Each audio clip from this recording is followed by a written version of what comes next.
So good morning, really nice to have you all here. For lots of good reasons, Daniel is going to present his class presentation now. So Daniel, take the stage. Yep. So I'm doing my presentation on lead. So lead chemical symbol is Pb. It comes from the word plumbum, which is the Latin origin word for waterworks because of its ancient use for water pipes. Its atomic number is 82, atomic weight is 207.19. They believe that ancient Egyptians were the first one to likely to extract lead, which is used to make sculptures, which they found. The Greeks were the first one to observe lead ability to resist to corrosion, so they would apply on their ships. Romans were believed to use it for mainly their water system. The protective oxidation layer of lead, when it comes in contact with air, sulfuric acid or fluorine, makes it highly resistant to corrosion. For this reason, lead has been used to make for pipes, chambers, roofing materials, and the softness and malleability of lead makes it useful for sheathing telephones and television cables. Lead has other applications such as holding acetic acids or transporting it. It's also used for storing lead acid storage battery, which is found in cars. In heavy machinery, lead is used to dampen sound, noise, and vibration. And because of the density of lead allows it to absorb short wavelengths radiation, so it's good for nuclear reactors, X-ray equipment, transporting, storing radioactive materials. The property of lead makes it a good shielding material because of its density, high atomic number, high level stability, and its level of availability. And then in the early 20th centuries, automotive manufacturers would add lead to their car engines to avoid knocking. Knockings when right there. So when knocking occurs, fuse prematurely ignited in the engine cylinder, which degrades its efficiency and damages the engine. Due to the lead in the gasoline, because it's in the gasoline, it will leak through the exhaust of cars, and the large particles will fall into the ground, the soil, or the surface of the water. And the small particles will travel a long distance through the air and remain in the atmosphere. And then parts of that will fall back in the earth when it starts to rain. This kind of lead cycle, called like human production, is more harmful than the natural lead cycle. And in 1924, refinery workers in New Jersey, Ohio died of suspected lead poisoning, and a health review panel was conducted to investigate the dangers of lead. While they didn't find any significant evidence of lead poisoning over a short period of time, they did say that longer exposure could lead to chronic diseases. But it wasn't until like 1960, like 4 years of data research, that they finally said, you know what, I think lead is not good for the body. So lead doesn't serve any purpose in the human body. It's literally a poison. Once it's absorbed through your body, it's usually absorbed through by inhalation and ingestion, usually from air, dust, or somehow getting into your mouth. Once it's absorbed through your digestive system, it goes into the bloodstream, circulates throughout the body, and it stores into tissues and organs.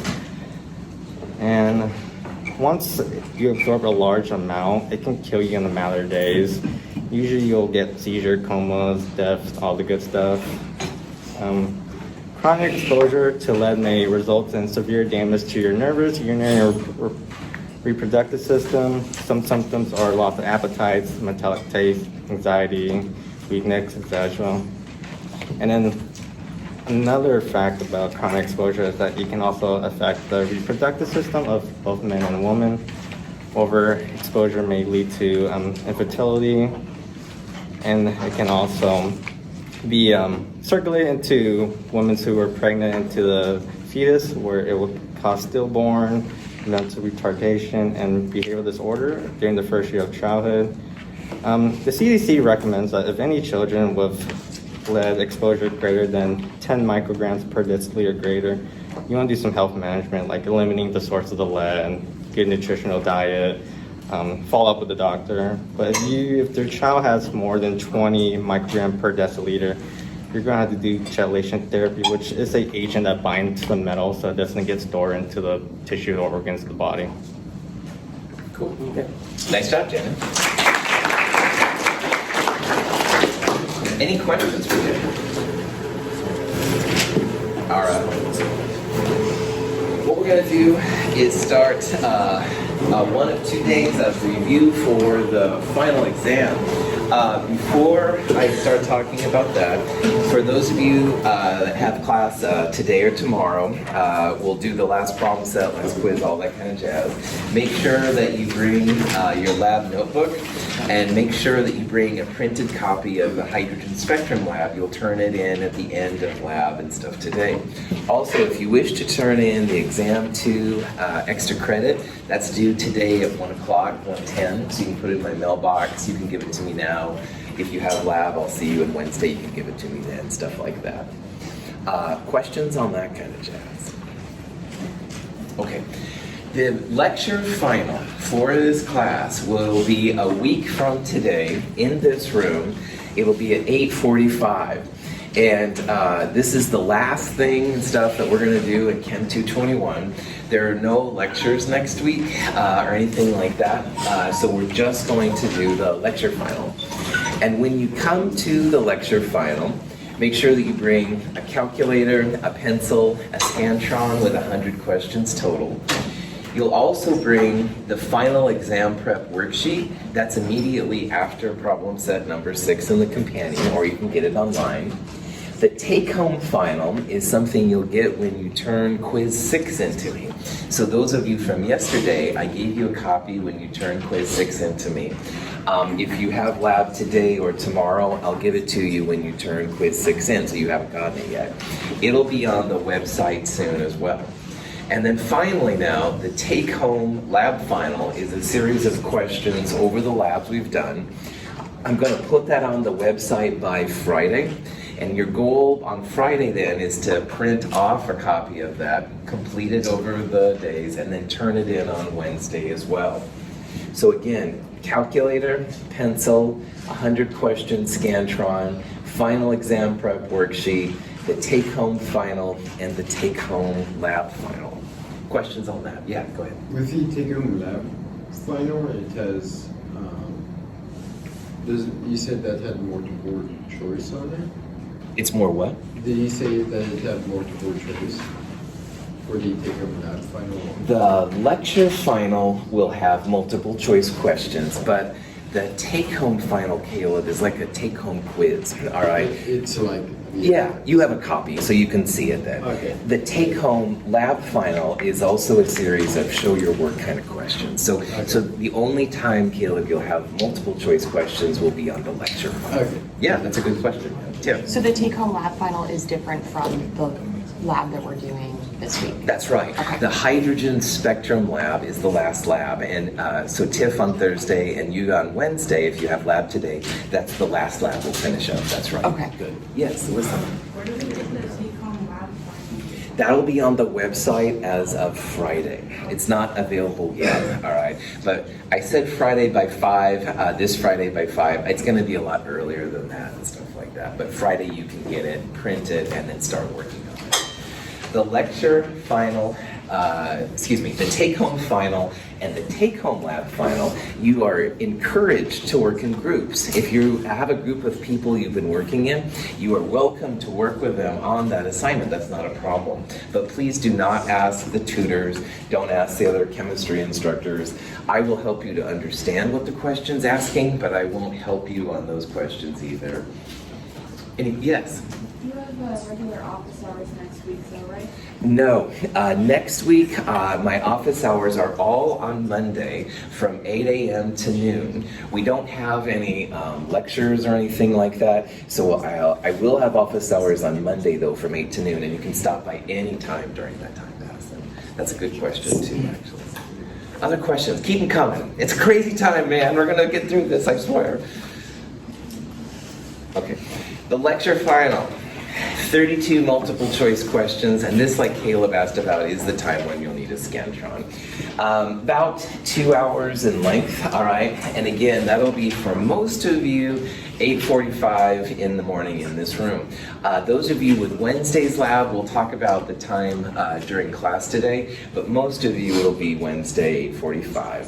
And then if all goes well and I can keep myself caffeinated sufficiently, the final grades will definitely be available online by Friday at 5. I'm hoping a lot sooner than that, but we'll see how it goes. Other questions? I want to reiterate that, man, if you have questions on anything, all right, you can email me anytime. And like I've said before, and I'll say it again, there are no dumb questions. Sometimes my answers may be a little stupid, but your questions are very valid, and I want you to reach out to me if you have any questions on this, okay? So any questions? All right. Let's start the review. We're just going to go through some examples. The midterm, the final itself is over all the chapters, but my lecture exam review here is going to be mostly over these last couple of sections. So we'll make sure we're used to the quantum numbers and stuff like that. This question has to do with the first 5 levels of hydrogen. And in the Bohr model of the atom, all right, under the n=1 level, we had the nucleus. And then as you get farther up the chain, you get farther and farther from the nucleus. And what I'd like you to do is figure out how many possible emission lines there are based on these 5 levels. So see what you can do with this problem.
Those of you that had lab yesterday, or if you have lab today or tomorrow, the purpose of the hydrogen lab is to see some of these emission lines. And emission lines are kind of like fingerprints for elements.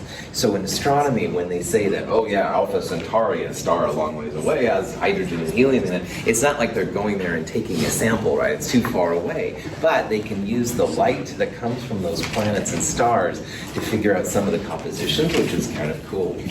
So in this model, all right, the nucleus, the positive nucleus is down here, and the electrons start at their ground state, which is like the lowest state, which is n=1. But what happens is sometimes an energy beam comes in, and the electron is excited to a higher state. And as it goes from a lower state to a higher state, you have to add energy. So going from a low end to a high end is an endothermic process. It takes energy to make this happen. And low end to high end is what an absorbance line is all about. And if you've taken biology and you've used the Spec 21s in our hallway, those are essentially absorbance spectrometers. And absorbance is really cool. But what we're talking about here are the opposite process called an emission line. And emission lines start at a higher end and they go down to a lower end. So one of the emission lines that's possible is the 5-to-1 transition. And sometimes people that do this will write something like that to show it's from the 5th level to the 1st level. So that's like one possible emission. But again, I want to point out, absorbance is endothermic, it takes energy, and emission, which is what we're doing a lot this week, emission lines are exothermic. So you can see them. It's like the light bulbs overhead, they're all emission lines. But anyway, I wrote 5 to 1, but there's really no reason why that electron had to do it. You could also have a 5 to 2, a 5 to 3, a 5 to 4. Those would be 4 more emission lines. But there's really no reason why we had to even start on the 5th one. We could have started on the 4th one. And you can have 4 to 3, 4 to 2, 4 to 1. And you can probably imagine there's going to be a 3 to 2 and a 3 to 1, as well as a 2 to 1. So if you count these up, all right, 1, 2, 3, 4, 5, 6, 7, 8, 9, 10, there's going to be 10 possible emission lines possible. And you don't have to write them 3 to 1 and stuff like that, but you know, nerdy instructors have to show their stuff. So these are all emissions, high end to low end, so that's why. Any questions on that? Yeah. So, the emission line, like, this is exothermic, you say exothermic, yeah? That's right. So, it repeats itself when we say 5 can come to 1, 5 to 2, 5, 3, 5, 4, then 4, then and the 2. So it's repeating itself? Yes, if you have the corresponding absorbance. That's right. So nothing happens without energy, all right? So yeah, if it was 5 to 1, it would then gain energy to go 1 to 4 or something like that. And then it could go like 4 to 2 or whatever, and it could gain energy to go to a different one. So it's gaining and losing and gaining and losing and stuff. And then you're right, it can totally repeat. Well done. Other questions? Okay. Energy is, I've said this several times this week, and you're going to get sick of me saying it, energy is kind of like the currency of physical science, all right? We're always trying to figure out the joules and kilojoules and stuff like that involved with things. So you can figure out things about frequencies and wavelengths, knowing about the energies. This n equals 1 through 5 axis is literally an energy axis. So see if you can figure out, of those choices there, which one would have the highest frequency. So frequencies are part of the emissions, the light you see that comes out. You can use your knowledge of the energies to figure out which of those transitions would have the highest frequency.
So this y-axis on this little diagram right here is essentially an energy axis, all right?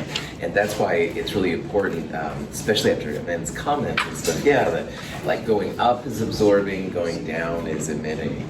But if you want the greatest frequency, the highest frequency, we have to know how frequency relates back to energy. Does high frequency mean high energy or low energy? High energy, well done. And the reason that is, E equals H nu, all right? And nu, my bad sloppy Greek letter there, is the frequency, and energy and frequency are directly proportional to each other. So if you're looking for the highest or largest frequency, you're going to want the highest energy. And you want then basically the highest gap, the thing that's going to fall the farthest. So the 5 to 1 is the largest arrow on there. That's the biggest energy. And energy is proportional to frequency. The 5 to 1 should also have the highest frequency. Now we're going to see a little bit here that if frequency and energy are related, HC over lambda is the way to correlate with the wavelength. So notice that it says there it's the smallest wavelength. Wavelength and energy are on opposite sides. They're inversely related. So what that means is that largest energy would give you the greatest frequency, but largest energy will also give you the smallest wavelength. And we'll see that here in a little bit. So, any questions on that? So speaking of wavelengths, which one of those transitions do you think would have the longest wavelength? Now remember that wavelength is in the bottom and energy is up on top. So think which one of those transitions should be the largest wavelength, longest wavelength.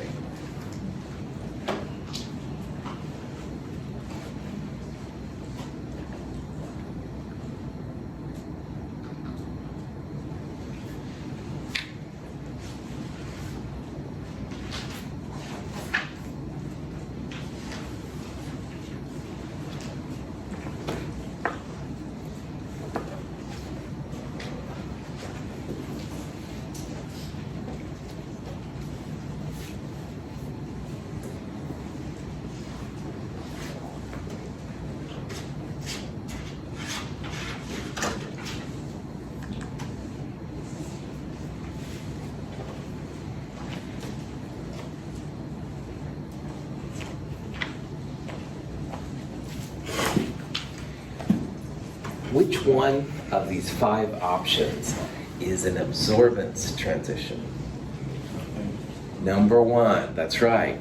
If you go from a low end to a high end, that's going to be an endothermic process. 1 to 2, the first answer is an absorbance line. And technically here we're talking about emission lines.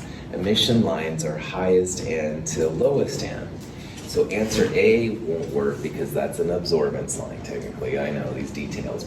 Anyway, the next part though, if we're looking for the longest wavelength, we want the smallest amount of energy, all right? Wavelength in the bottom, energy on the top. So big wavelength, small energy. So what we want is we want the smallest gap possible. And notice how the levels are getting closer to each other as you go up. There's a 1 over n squared dependence on these numbers if you look back in the notes, and you certainly don't have to know that. But what I would like you to see is that the gap from 5 to 4 is a lot smaller than the gap from 2 to 1. So the smallest gap here is the 5 to 4. That's going to be the smallest amount of energy. And that means it's going to have the longest wavelength. The 1 to 2 gap is bigger than the 2 to 3. 2 to 3 is bigger than 3 to 4. 3 to 4 is bigger than 4 to 5. The smallest gap is that 4 to 5 gap right there. Any questions on that? Now, here's a question. It's kind of interesting. We're going to look in lab at this week at the Balmer series of lines, which are the visible lines of hydrogen, all right? And we have a green light that comes from the 4 to 2 transition.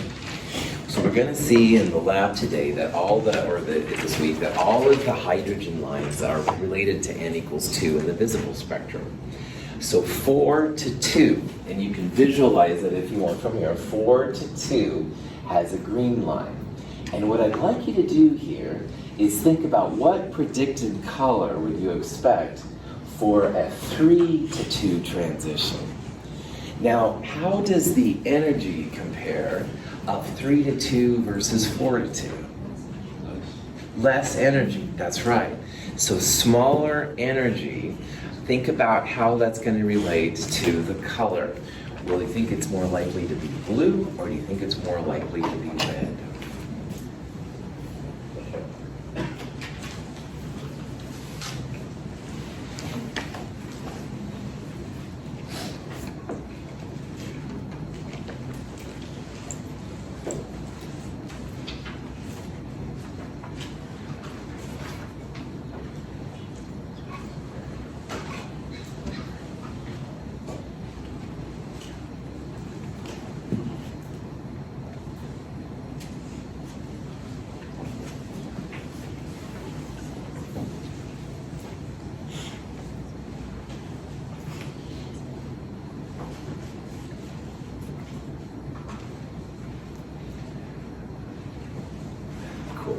So in the visible spectrum, all right, is blue higher energy or is red higher energy? Blue, that's right. Blue is usually associated with higher energy higher energy wavelengths and stuff like that. And the red would be smaller energy wavelengths. And green is kind of like right in the middle, okay? So if 4 to 2 is green, 3 to 2 is going to be less energy, all right? Less energy because it's a smaller gap between the different pieces. And less energy means it's probably going to be red, all right? So this is one way to think about how all this stuff kind of fits together. The purples and blues and stuff would be more like the 5 to 2 or 6 to 2 kind of thing. Ultramagnetic was the name of this kind of techno dub rap group thing I listened to for a while. It has nothing to do with this problem. I just gives myself a smile. Sorry, it's really cheesy. Anyway, questions on red and blue and stuff. So good.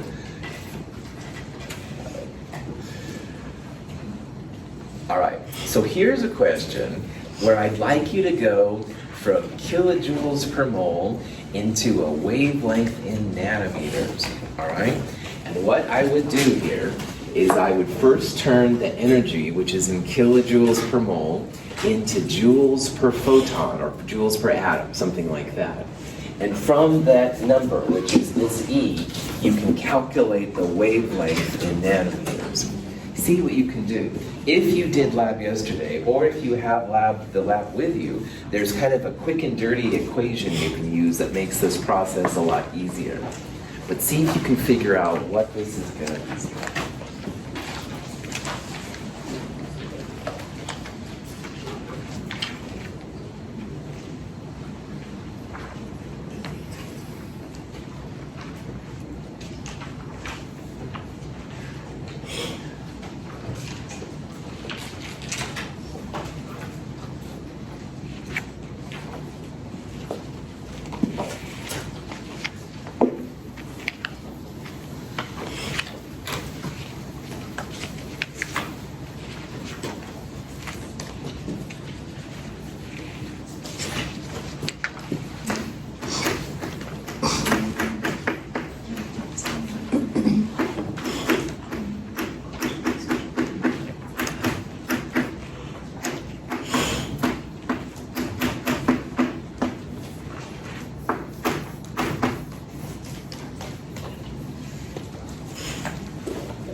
Tiff just found on page 1-50 the short and quick and dirty equation from the lab you can use.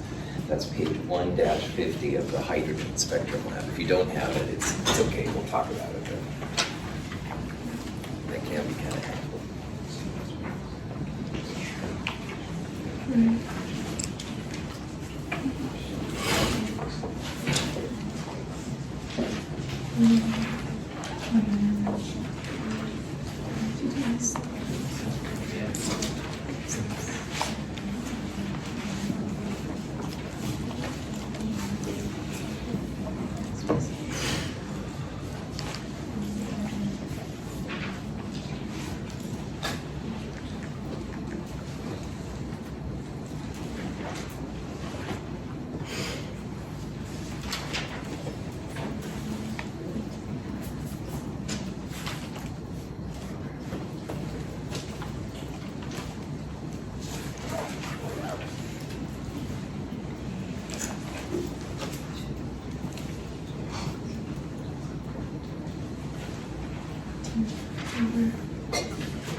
So I first went to the first thing, and then I got this answer. So I took this answer, multiplied it by that to convert it from meters to meters.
All right, so in a problem like this, you're given the energy change for a mole of photons, and the goal is to turn it into a wavelength of just one photon.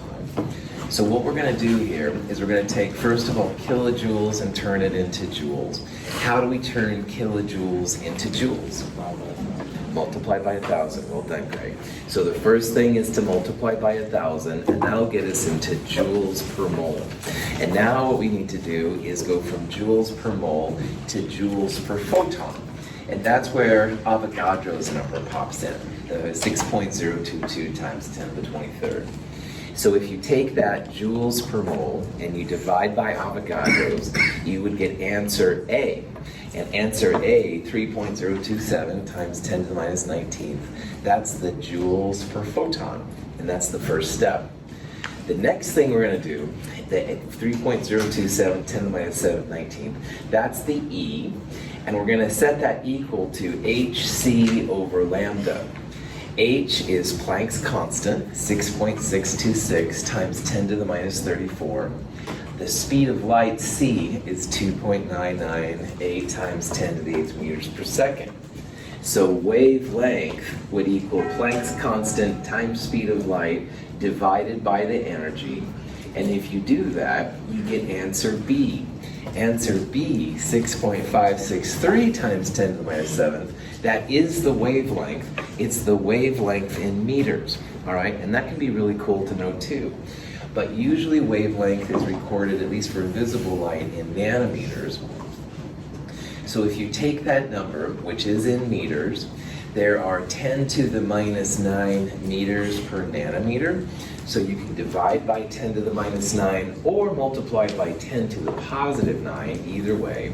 And after all of that, 656.3 nanometers would be the correct wavelength. This is, if you can do this kind of problem, you've got all of this math down, all right? This involves so many constants and stuff.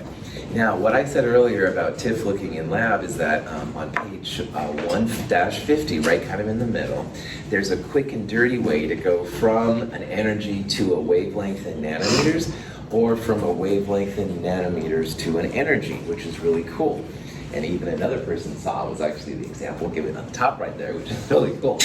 Please practice this. It's not a hard thing. It's just mathematical dexterity, putting all the pieces together. Any questions? Yes, Matt. So anytime we solve for the wavelength, when it's not the we're usually going to be finding it in meters. Right, that's right. The SI units is a big part of chemistry, and if you put things like joules and seconds and stuff like that in, you'll always get an SI unit out. And Madison, the SI unit is the meter. So yeah, so if you got this answer, I mean, pat yourself on the back because you got the hard part done, but you do get meters out of it, you're right. And so that's why then you have to further translate into nanometers. Good. Other questions on that? Okay, for those of you in lab today or tomorrow, we're going to do some of this kind of stuff, all right? We'll have a wavelength, we'll turn it into an energy like this, and sometimes you'll have an energy like this and you'll turn it back into a wavelength. This is the complete version, but like I said on page 1-50, there is this kind of quick and dirty way to go quickly from one to the other. All right. So here's another kind of player in all this group, and this is a question that has to relate for the de Broglie wavelength of an electron, all right? And in the de Broglie wavelength for an electron, he basically proposed that matter exhibits wave-like properties, all right? Einstein figured out that light can behave like particles. De Broglie saw that particles can behave like waves. So what I'd like you to do here is figure out the wavelength of this electron. And one hint on these kind of problems is that when you use the de Broglie wavelength equation, you must use kilograms for the mass. And this goes back to what Madison asked about. The kilogram is actually the standard kind of unit for mass. The de Broglie wavelength equation, wavelength equals h over mv. And v here is the speed or velocity that the particle is going. So see if you can use h over mv, using that information to get what you need. And again, make sure you use kilograms here for mass.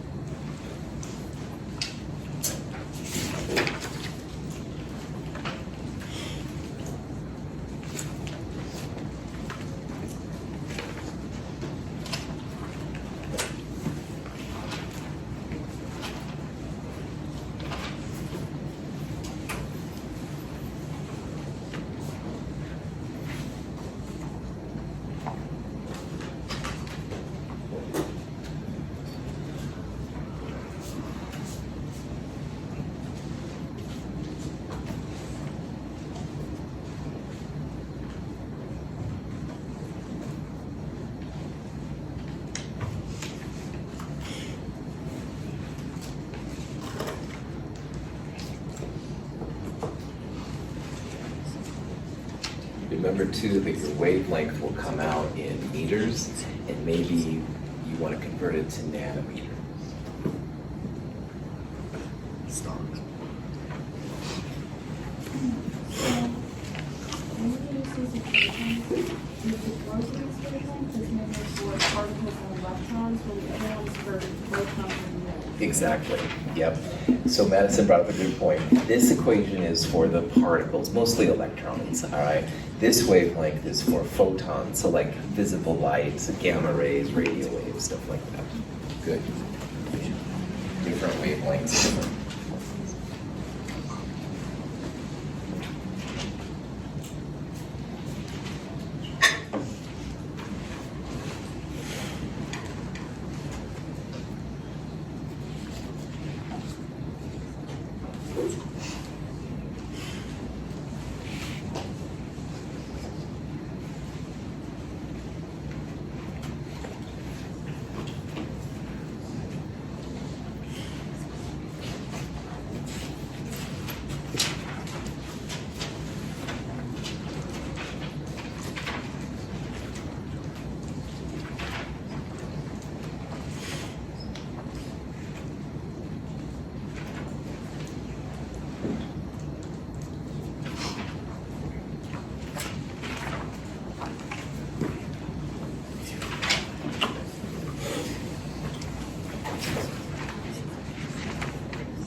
I want to reiterate what Madison asked earlier because it's really important in this section.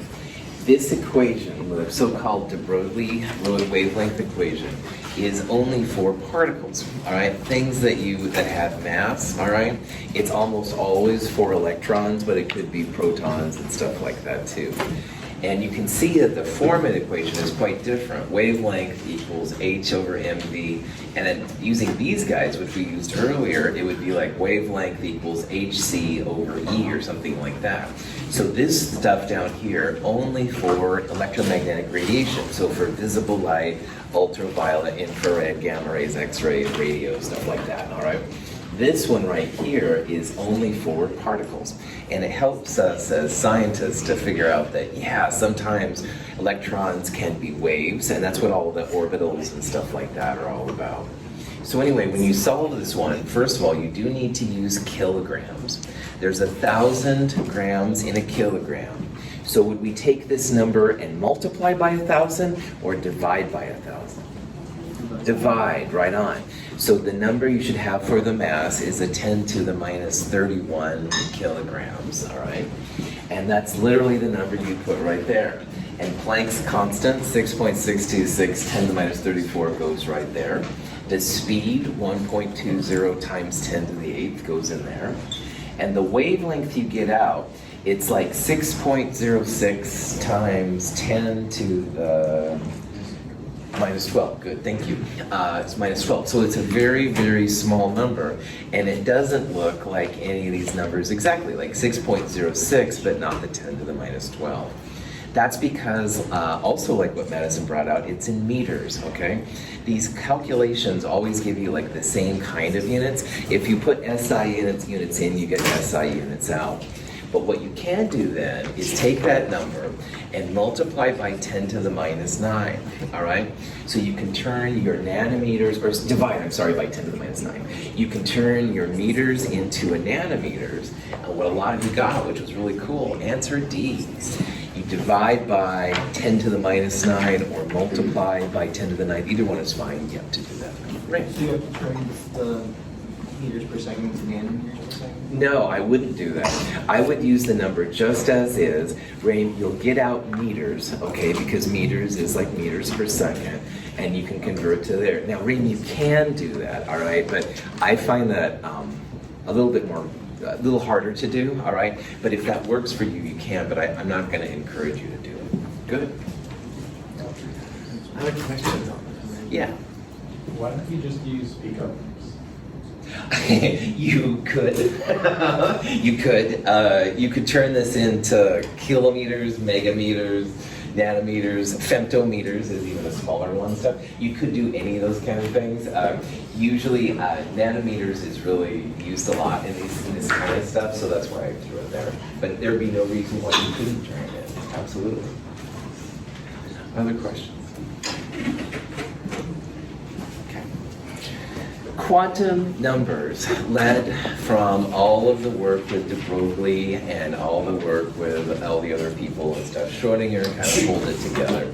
But the first thing about quantum numbers is you have to figure out when you have valid sets of quantum numbers and quantum numbers that aren't allowed. And one of the sets up there has a problem with a quantum number. See if you can figure out which one it is.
Good.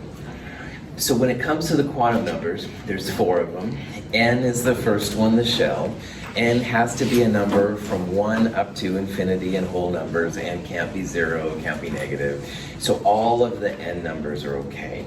L depends on N. And L can be no bigger than N minus 1. And what almost all of you saw, and I'm very, very pleased, is that that's the problem with C, all right? L, if N is 2, L can be 0 or 1, but it can't be 2. L will always be at least 0, but it can't go more than N minus 1. So if N was 1, the only value of L would be 0. If N was 3, you could have 0, 1, and 2, but if N is 2, L cannot be 2. Now, the other one you'll see problems with once in a while is M sub L. And M sub L depends on L. It's going to be between minus L and positive L. So if L is 2, M sub L values would be negative 2, negative 1, 0, plus 1, plus 2.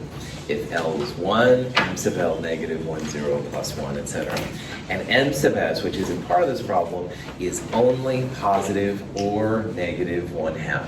No zeros, no ones, no anything else. It doesn't depend on the other ones at all. It's kind of independent. Any questions? Yeah. For D, that one's valid because the 3D, even though it's not in the 3D, that counts for that it's inside the anchors of the shell. You bet. The 3D group, Zeke, is this group right here. It's not in the third period, you're absolutely right, but it is still a valid set. We'll talk about what Zeke did more on Friday. We'll do more of this on Friday. Have a wonderful day. See you soon.